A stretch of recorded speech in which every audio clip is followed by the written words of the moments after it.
લોકમત ન્યૂઝમાં આપનું સ્વાગત છે। નાણાં પંચના ચેરમેન શ્રી યમલભાઈ વ્યાસે સ્ટેચ્યુ ઓફ યુનિટીની મુલાકાત લીધી હતી। ગુજરાત રાજ્યના ચોથા નાણાં પંચના ચેરમેન શ્રી યમલભાઈ વ્યાસે આજે નર્મદા જિલ્લાના એકતાનગર સ્થિત વિશ્વની સૌથી ઊંચી પ્રતિમા સ્ટેચ્યુ ઓફ યુનિટીની મુલાકાત લીધી હતી। તેમણે પુષ્પાંજલિ અર્પણ કરી અને સરદાર વલ્લભભાઈ પટેલના રાષ્ટ્ર નિર્માણ અને એકતા માટેના યોગદાનને યાદ કરી તેમને ભારતની અખંડિતતાનું પ્રતીક ગણાવ્યા હતા।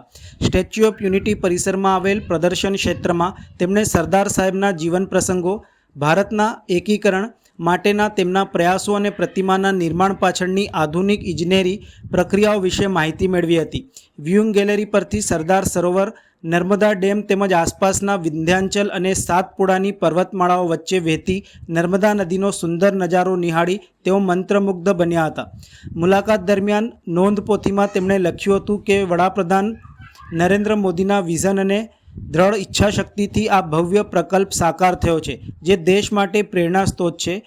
તેમણે સ્થળની સંભાળ અને કામગીરીમાં જોડાયેલી ટીમના સમર્પણની પ્રશંસા કરી હતી। શ્રી વ્યાસે વધુમાં જણાવ્યું હતું કે 1.5 વર્ષ બાદ ફરી મુલાકાત દરમિયાન એકતાનગરમાં થયેલો વિકાસ નોંધપાત્ર છે અને આ સ્થળ દેશ વિદેશના પ્રવાસીઓ માટે આકર્ષણનું કેન્દ્ર બન્યું છે। સ્વચ્છતા, આધુનિક સુવિધાઓ અને આંતરરાષ્ટ્રીય સ્તરના પ્રકલ્પોને તેમને વિશેષ રીતે વખાણ્યા હતા।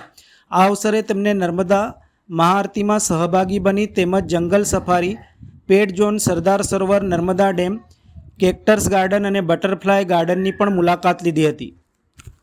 અત્યારે હું એપ્રિલ 2026માં જ્યારે સ્ટેચ્યુ ઓફ યુનિટી અને એકતાનગરના પ્રવાસે ફરી આવ્યો ત્યારે 1.5 વર્ષમાં જે પરિવર્તન થયું છે, જે વિકાસ થયો છે, એ જોઈને હું ખરેખર દંગ થઈ ગયો છું।